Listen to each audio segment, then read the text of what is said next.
দুপুরে গরম গরম ডাল ভাতের সাথে এমনকি রুটির সাথে ভেন্ডি আলুর এই রেসিপিটা বন্ধুরা জাস্ট অসাধারণ লাগে খেতে।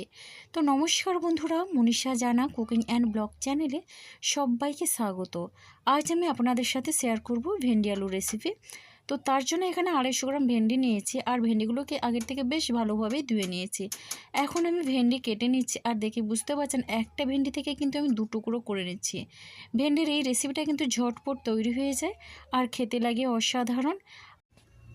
আর আজকে ভেন্ডি আলুর এই রেসিপিতে বন্ধুরা সবার সাথে এমন একটা আমি মশলা দেব, যেটা দিলে কিন্তু এই রেসিপির স্বাদটা 10 গুণ বেড়ে যায়। তো দেখুন, এখানে আমি সমস্ত ভেন্ডি একই রকমভাবে কেটে নিলাম। আর ভেন্ডিগুলো কাটার আগে বেশ ভালোভাবে ধুয়ে নিতে হবে। কোনো রকমে কাটার পরে কিন্তু ধুলে চলবে না, তাহলে কিন্তু ভেন্ডির মধ্যে পিচ্ছিল ভাবটা খুবই বেড়ে যায় আর রান্নাটা কিন্তু পারফেক্টভাবে তৈরি হয় না।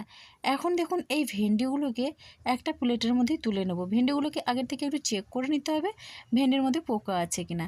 তো দেখুন, প্লেটের মধ্যেই ভেন্ডিগুলো তুলে নিয়েছি। এবার ভেন্ডির জন্য নিয়েছি একটা আলু, 2টো পেঁয়াজ। আলুটাকে বেশ আগের থেকে খোসা ছাড়িয়ে ধুয়ে নিয়েছি। এখন দেখুন, আলু আমি কেটে নিচ্ছি, আর এইভাবেই লম্বা লম্বা করে একটু পাতলা করে কেটে নিচ্ছি। 250 গ্রাম ভেন্ডির জন্য এখানে আমি মাঝারি সাইজের একটা আলু নিয়েছি। ভেন্ডির পরিমাণ অনুযায়ী আলুটা কম বেশি করে নেবেন। তো এবারে দেখুন, আলু তো কাটা হয়ে গেছে। তো এখন আমি এখানে কেটে নিচ্ছি 2টো পেঁয়াজ, আর পেঁয়াজটাকে একটু পাতলা পাতলা করে কেটে নিচ্ছি। এতে করে কিন্তু আলু আর ভেন্ডির সঙ্গে পেঁয়াজটা খুব সুন্দরভাবে ভাজা হয়ে যায়, আর এই রেসিপিটা খেতে লাগে অসাধারণ। আমি 2টো পেঁয়াজ নিয়েছি। পেঁয়াজটা আপনারা চাইলে পরিমাণে বাড়িয়েও নিতে পারেন, আবার একটাও নিতে পারেন। তো দেখুন, পেঁয়াজ কিন্তু খুব সুন্দরভাবেই এখানে আমার কাটা হয়ে গেছে। আর পেঁয়াজটাকে এইভাবেই পাতলা রেখেছি, বেশি কিন্তু মোটা করে কাটিনি, আর একেবারে মিহি করে কুচিয়ে দিইনি। তো এবার দেখুন, একটা প্লেটের মধ্যে এখানে আলুটা কেটে ধুয়ে নিয়েছি, আর নিয়েছি পেঁয়াজগুলো।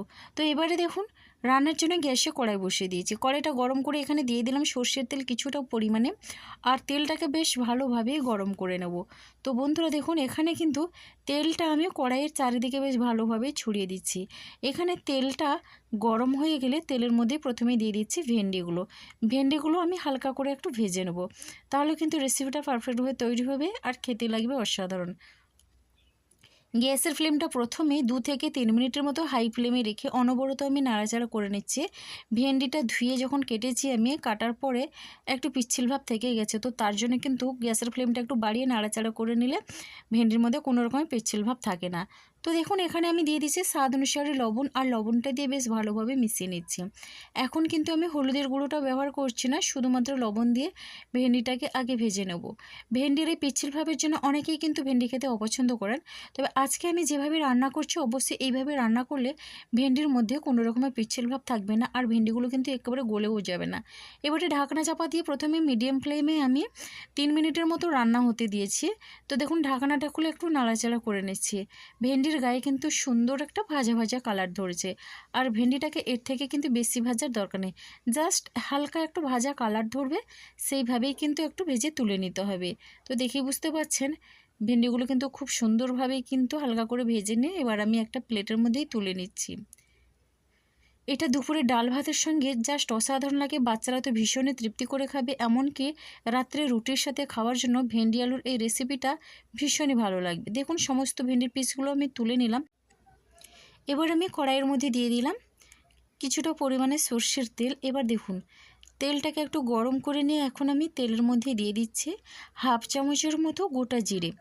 এবার এখানে জিরেটা দেওয়ার পরে দিয়ে দিচ্ছি শুকনো লঙ্কা। তো 2টো শুকনো লঙ্কা এইভাবে কেটে দিয়ে দিলাম। এখন একটু নাড়াচাড়া করে ফোড়নটাকে হালকা করে ভেজে নেব। ফোড়ন থেকে কিন্তু মিষ্টি মিষ্টি ভাজা গন্ধ ছেড়েছে। তো এবারে আমি দিয়ে দিচ্ছি আলুটাকে একটু নাড়াচাড়া করে নেব। আলুটা এইভাবে ফোড়নের সঙ্গে নাড়াচাড়া করে একটু ভেজে নেব, এতে করে কিন্তু আলুটা অনেকটা পরিমাণে সেদ্ধ হয়ে যায়। তো দেখুন, আলু দিয়ে এইভাবে নাড়াচাড়া করে নিচ্ছে। গ্যাসের ফ্লেমটা কিন্তু এখন আমি মিডিয়ামে রেখেছি। মিডিয়াম ফ্লেমে রেখে এটা নাড়াচাড়া করে নিতে হবে। আমি কিন্তু আলু ভেন্ডি একসঙ্গে ভাজা করে নিই, তো আগের থেকে একটু ভেন্ডিটাকে ভেজে নিয়ে তারপরে আলুটা ভাজছি। এবার আমি আলুর মধ্যে দিয়ে দিচ্ছি স্বাদ অনুসারে লবণ। লবণটা একটু দেখে বুঝিয়ে দিতে হবে, যেহেতু ভেন্ডি ভাজার সময় ভেন্ডির মধ্যে লবণ দিয়েছিলাম। আর এখন আমি শুধুমাত্র আলুর জন্য লবণটা দিচ্ছি।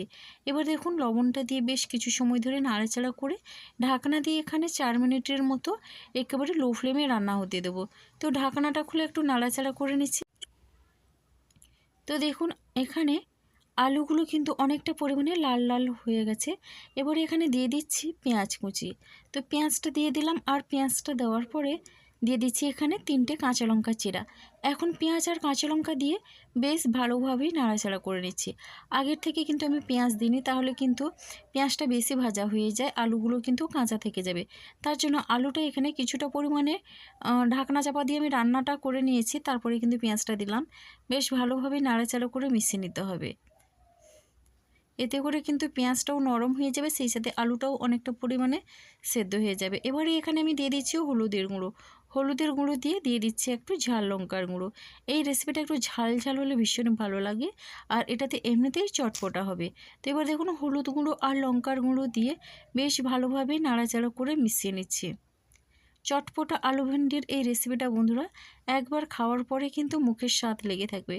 তো এবারে দেখুন এখানে দিয়ে দিচ্ছি ভেজে রাখা ভেন্ডিগুলো, আর ভেন্ডিগুলো দিয়ে বেশ ভালোভাবে নাড়াচাড়া করে মিশিয়ে নেব। অনেক রকমভাবে আলু ভেন্ডির রেসিপি খেয়েছেন, তবে এটা একবার হলেও ট্রাই করে দেখতে পারেন, দেখবেন বেশ ভালো লাগে। আলুর সঙ্গে ভেন্ডি দিয়ে বেশ ভালোভাবে মিশিয়ে নিয়ে ঢাকনা চাপা দিয়ে আরও 3 মিনিটের মতো আমি রান্না হতে দিয়েছিলাম লো ফ্লেমে। সবসময়ের জন্য কিন্তু এখানে আমি লো ফ্লেমে এখন রেখে রান্নাটা করে নিচ্ছি, যেহেতু এখানে জল ছাড়া রান্না হবে। তার জন্য কিন্তু বারে বারে ঢাকনা চাপা দিয়ে রান্না করে নেব। এবারে দেখুন এখানে 3 থেকে 4 মিনিটের মতো লো ফ্লেমে রান্না হতে দিয়েছিলাম ঢাকনা চাপা দিয়ে। ঢাকনাটা খুলে একটু নাড়াচাড়া করে নিচ্ছি। আর দেখুন পেঁয়াজগুলো কিন্তু খুব সুন্দরভাবেই ভাজা ভাজা হয়ে গেছে, সেই সাথে ভেন্ডি আলু সব কিছু সুন্দরভাবে ভাজা হয়ে গেছে, আর আলুগুলোও সেদ্ধ হয়ে গেছে। আলু সেদ্ধ হয়ে গেছে মানে ভেন্ডিও সেদ্ধ হয়ে গেছে। এবারে ঢাকনা চাপা দিয়ে দিলাম আরও 2 থেকে 3 মিনিটের মতো। বেশি সময় ধরে ঢাকনা চাপা দিয়ে রান্না করার দরকার নেই। এবারে দেখুন ঢাকনাটা খুলে একটু নাড়াচাড়া করে নিচ্ছি। ভেন্ডি আলুর এই রেসিপিটা বন্ধুরা জাস্ট অসাধারণ লাগে। তো এবারে আমি এখানে ভেন্ডির রেসিপিটা কিন্তু আমার প্রায় তৈরি হয়ে গেছে। এবারে এখানে আমি দিয়ে দিচ্ছি একটু চটপটা করার জন্যে আমচুর পাউডার, আর এই আমচুর পাউডার কিন্তু আমার বাড়িতে বানানো। এবার দেখুন আমচুর পাউডার দিয়ে বেশ ভালোভাবে মিশিয়ে নিলাম। হাতের কাছে আমচুর পাউডার না থাকলে এখানে একটু চাট মশলাও দিয়ে দিতে পারেন। দেখুন রেসিপিটা পরিবেশনের জন্য কিন্তু একেবারে রেডি। আর এখন একটা প্লেট নিয়েছি, তো প্লেটের মধ্যে একটু পরিবেশন করে নিচ্ছি। কতটা লোভনীয় হয়েছে দেখেই বুঝতে পারছেন। রেসিপিটা ভালো লাগলে লাইক, কমেন্ট, শেয়ার এবং সাবস্ক্রাইব করে আমার পাশে থাকবেন, আর বেশি বেশি করে সাবস্ক্রাইব করে দেবেন। মিষ্টি একটা কমেন্ট করবেন, আপনাদের একটা মিষ্টি কমেন্ট কিন্তু আমাকে অনেকটা উৎসাহ দেয় নতুন নতুন রেসিপি বানানোর জন্যে। তো বন্ধুরা আজকের রেসিপিটা আমার এই পর্যন্ত, আর আগামীকাল আসবো আবারও একটা নতুন রেসিপি নিয়ে। আপনারা সবাই সুস্থ থাকুন, ভালো থাকুন, অসংখ্য ধন্যবাদ, আর অনেক অনেক ভালোবাসা রইলো আমার সোনা বন্ধুদের জন্য। তাহলে বন্ধুরা আজকের মতো সবাইকে টাটা।